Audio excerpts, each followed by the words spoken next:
జీలకర్ర,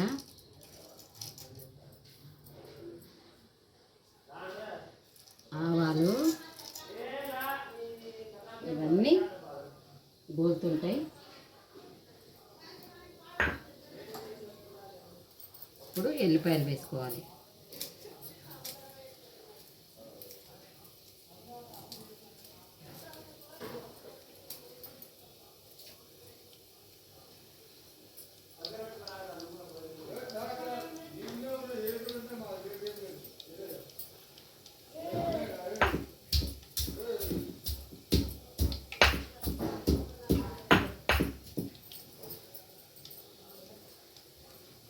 పచ్చ దంచుకున్నాం కదా,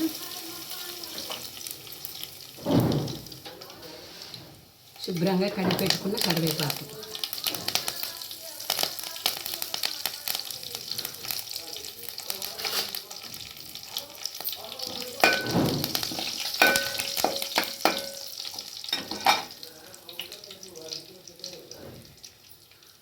కొంచెం పసుపు,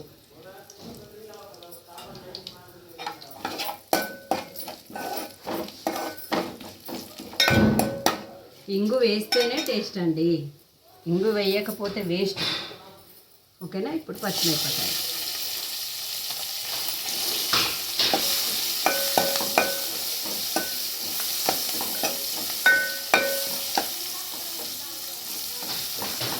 ఇవి గోలుతున్నప్పుడే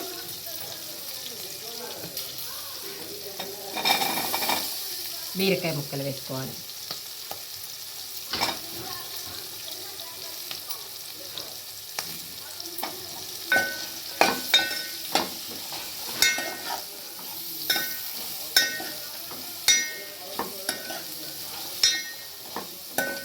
అన్నీ కుక్కర్లో పప్పు కూరగాయలు అన్నీ వేసుకొని పప్పు చేసుకుంటే బాగుండదు.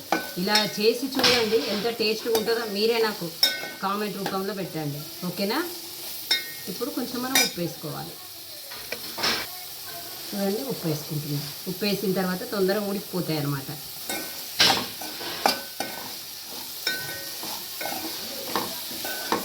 ఇప్పుడు కొంచెం సేపు మూత పెడితే ముక్క తొందరగా మెత్తబడిపోతుంది ఇది బీరకాయ.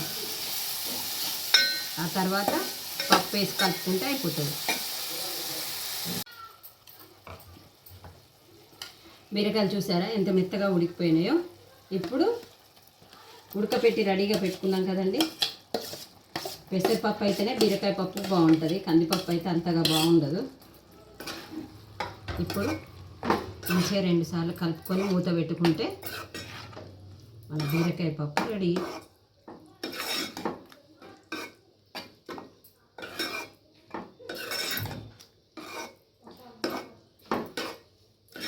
అన్నీ కుక్కర్లో వేసుకొని అన్నీ కలిపి దించుకున్న తర్వాత పోపు పెడతా, అది బాగుండదండి, అట్లా బాగుండదు. మేమైతే ఇట్లనే చేసుకుంటాం.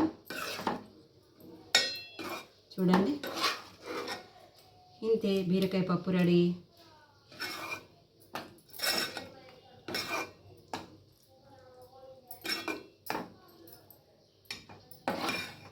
ఓకే అండి, డిష్ అవుట్ చేసుకుంటే అయిపోతుంది. ఇప్పుడు బీరకాయ పప్పు కానీ కట్ చేసుకున్నానండి. బీరకాయ ముక్కలు ఎక్కువైపోయాయి.